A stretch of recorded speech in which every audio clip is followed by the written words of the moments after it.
My name is Callie Ferris, and today I will be presenting my TED Talk, The Story of Walt Disney.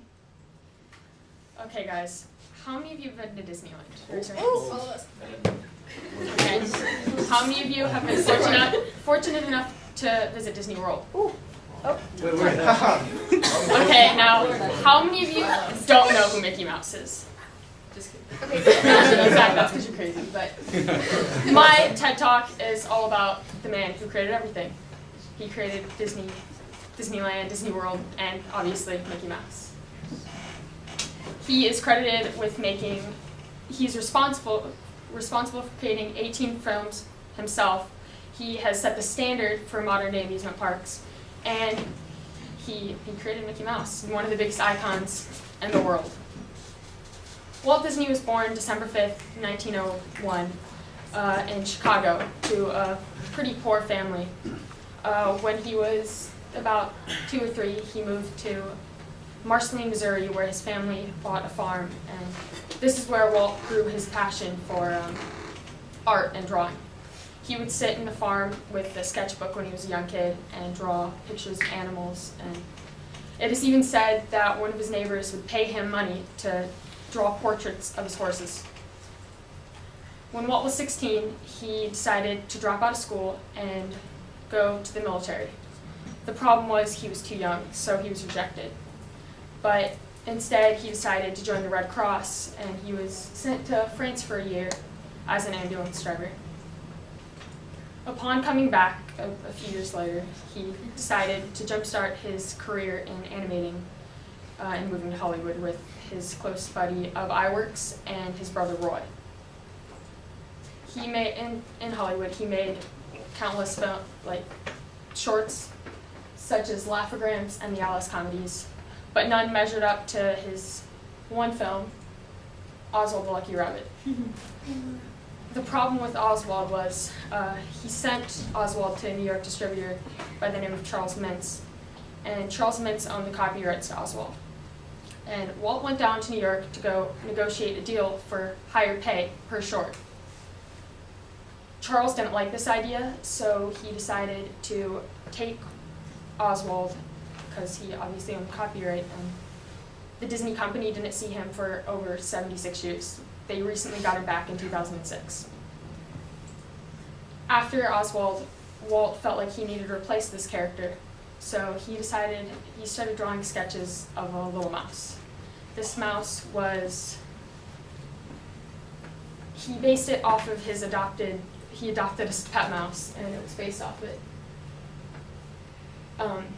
He sketched the picture, and he showed it to his friend Ub and his wife Lillian.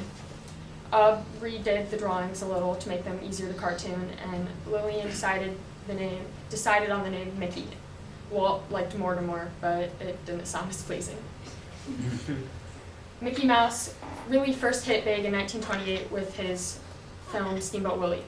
Although it wasn't the first, it was one of the first films with sound, one of the first animated films with sound. Therefore, it just brought Walt a lot of fame. For the upcoming 10 years, Walt, Mickey Mouse and all of his other short films fueled the fame, but Walt decided he needed a new challenge. So in 1937, he decided that he was going to attempt his first full feature-length film, Alice in Wonderland, Snow White. It was said he couldn't do it. People told him no one would want to go see an hour-long animated film. That's ridiculous. No one's going to see that. But he proved them wrong, and that upcoming year he won the Academy Award, an honorable Academy Award for Snow White, and he was presented the big statue along with 7 little statues and to represent the 7 dwarfs. After Snow White, he came up with countless movies, including Pinocchio, Dumbo, Peter Pan, all of them, but he felt like he needed a new challenge once again. So he started developing ideas for Disneyland. Disneyland came to him when he was sitting at an amusement park with his daughters, and he was watching them ride a carousel. And they were having so much fun, but he wasn't.